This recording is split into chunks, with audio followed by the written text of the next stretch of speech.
What's up everybody, it's Endymion, and lately I've been dabbling back into the world of Pokemon with the release of Violet and Scarlet. There's been a lot of discourse online about this game, and as a jaded Pokemon fan myself who's been let down more times than I care to count, I figured why not see what the fuss is all about.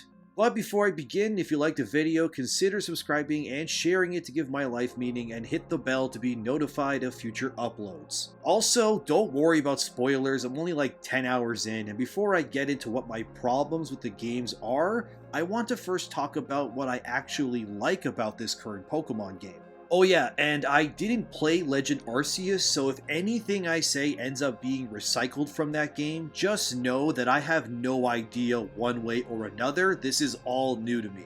So Pokemon Violet starts off and you're in Spain, except it's called Paldea. The world is actually really lush, and I love the art direction in the towns I've come across as well. The beginning is cutscene heavy, yes, and it's very hand-holdy, but after that first hour or so of gameplay, the game really opens up and it's awesome. You play as a small mute child whose father is yet again suspiciously missing from your household. Your mom keeps on a brave face to maintain the illusion of peace. Anyway, you're then enrolled into an academy where you're called master by an old guy who's so obviously going to be evil later on, I just know it.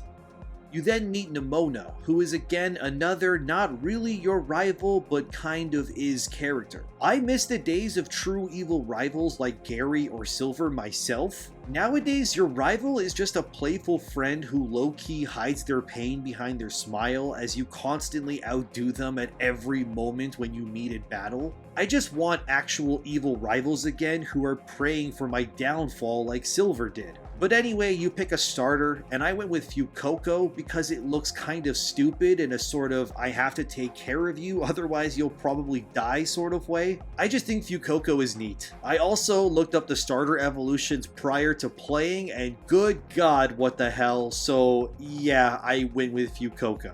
Anyway, the best part about Pokemon Violet for me is, of course, its open world design. Finally, after years of screaming at Nintendo and Game Freak, we have our first truly open world Pokemon experience. Well, I guess Arceus Legends was the first, but I didn't play that, so I'll ignore it because it doesn't fit my narrative. I also love how you can finally look around in full 3D and even spin the camera around. God, the bar is so low for Pokemon, isn't it? Yeah, you can finally spin the camera in 3D, something that has been possible in games since the PS1. This is how low the bar is for Pokemon these days. Biggest franchise in the entire world, by the way, and it only took them over 20 years to let us control the camera. Anyway, you eventually meet your legendary Pokemon friend and they become your bike among other things, which is a nice change. I like that your HM Mule is now actively a part of the narrative, and Miraidon looks cool too. Don't know why a Pokemon has wheels and jets on it, but I mean, whatever I guess. There's over 1,000 of these abominations now. Ideas had to run out eventually. Can I also say that I love the new Poke Center design? Having them be outside is great because there's obviously no loading screens now at all, which helps in, the whole open world thing. I also love that you can fly immediately, so fast travel is painless from the get-go. That's such a nice fix. They also changed TMs to being one use, but you can make them, and it's easy to do, so that's fine, I guess. However, one of my favorite new features, again, it could be in Legends, but it's this feature called Let's Go. See, fighting every Pokemon you come across individually is low-key annoying and time-consuming. And this new mechanic is amazing.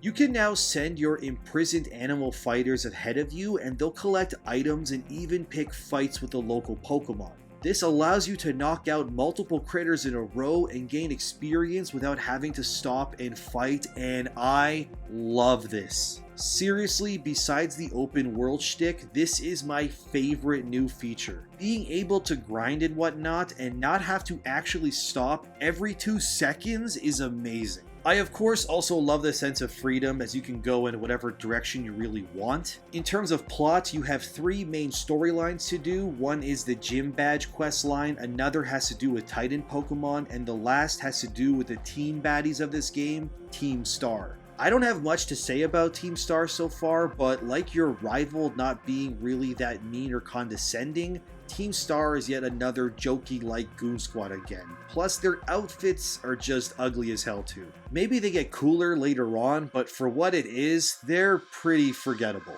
The Titan stuff is kind of interesting. You just fight these big Pokemon and then they give your legendary buddy new abilities like being able to boost your bike to move faster and so on. To be honest, none of these quest lines are groundbreaking and it's the same kind of things you've done in previous games as well. So yeah, that's what I like about the game. It's big, it's open, and I can triple kill Pokemon without having to fight them myself. Anyway, enough about what's good, let's get to the bad stuff because there's a lot. To put it simply, Pokemon Violet so far just doesn't feel finished. The performance of this game is barely passable at best. Pokemon and areas clip in and out almost constantly, the game is unable to hold a steady 30 FPS, and there's considerable slowdown at times. In terms of actual glitches, the only one I had was early on when my character just stopped moving. No matter if I swapped Joy-Cons or Pro controllers, nothing really worked. I had to turn off my Switch fully and then reopen the game, and then I was okay, but beyond that, I haven't had any bad glitches myself.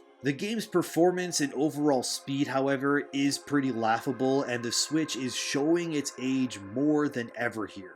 This game doesn't even have very demanding graphics or textures, yet it feels like my Switch is on its deathbed half the time while I'm playing. I also dislike how you barely have any clothing options. Like you only have 4 uniforms from what I understand to choose from, and beyond that you can only change your hat, bag, socks, and shoes. That's it. There doesn't seem to be any new pants, jackets, or anything else. Or at least I haven't seen them yet, but I could be wrong. Now let's talk about my biggest pet peeve in this game, and it doesn't really start to happen until you're a little bit further into the game. See, in Pokemon Violet, you can go anywhere you want technically. You can, in theory, do any gym badge at any order, Titan Pokemon, and so on, but let's say you decide to explore too much and end too many lives like my Pomo did, your Pokemon will become very strong with very little effort. And the major problem here is that Pokemon Violet doesn't have level scaling. So there were many instances where I'd run into Pokemon trainers who often only have one Pokemon in their roster anyway, which is also annoying mind you, but it's just me steamrolling them cause I'm far more leveled than what's around me. And it's not even like I'm grinding, I'm just playing the game, so you could run into scenarios where you reach a gym badge but you're way over leveled for it. I mean, I ran into my first Titan Pokemon in my path, a huge Clough, and this is supposed to be a main scenario quest boss fight. And I curb stomped that poor fella into non-existence like it was nothing. I know Pokemon games were never hard to begin with, but giving the player a huge world to explore and then not scaling it seems like such a misguided design flaw in my opinion. At the very least, Game Freak could have made the trainers and the gym leaders be within 3 to 5 levels of your Pokemon.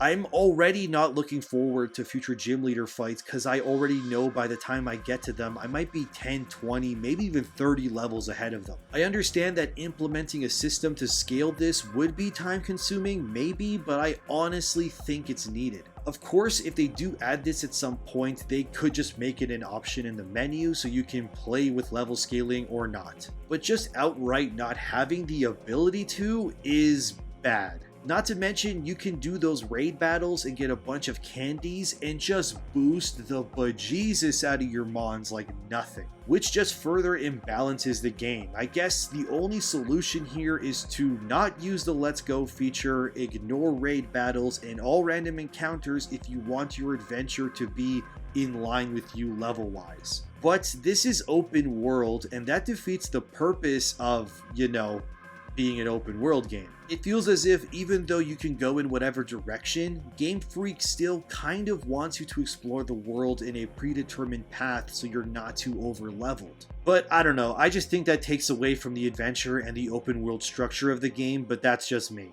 But yeah, that's the big cardinal sin of this game. Honestly, Pokemon Violet and Scarlet feel like a step finally in the right direction for the franchise. I mean, when the game isn't chugging its frame rates, clipping, having awful draw distances, or having no level scaling, limited clothing options, slow performance, annoying single trainer fights, or glitches stopping your progress.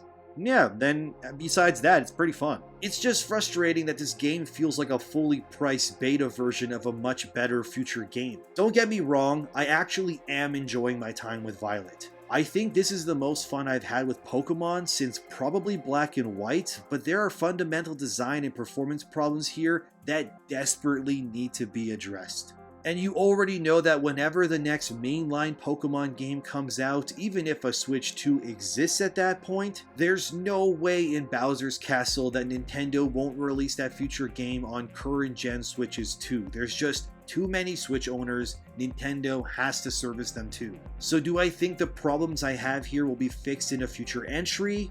Probably not, to be honest. The Switch is just too old and mechanically inept to run a game like this. Or maybe it's just Game Freak not having enough time to optimize the experience so they can release this game during the busy holiday season. I don't know guys, but I can say that even if my Switch is probably on fire while I'm playing this, I'm having fun.